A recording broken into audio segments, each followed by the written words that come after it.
how to fix Valorant critical error has occurred message.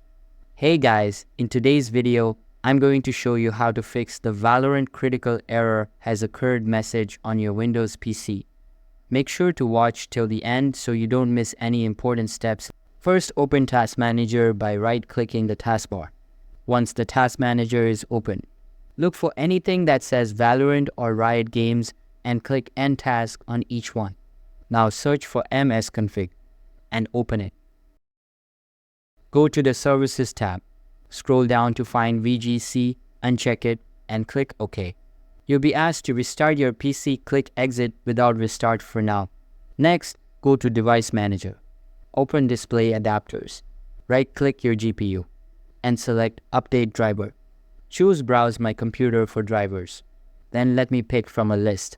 Select the one listed and click Next to install it. After that, open Windows Settings and go to Update and Security.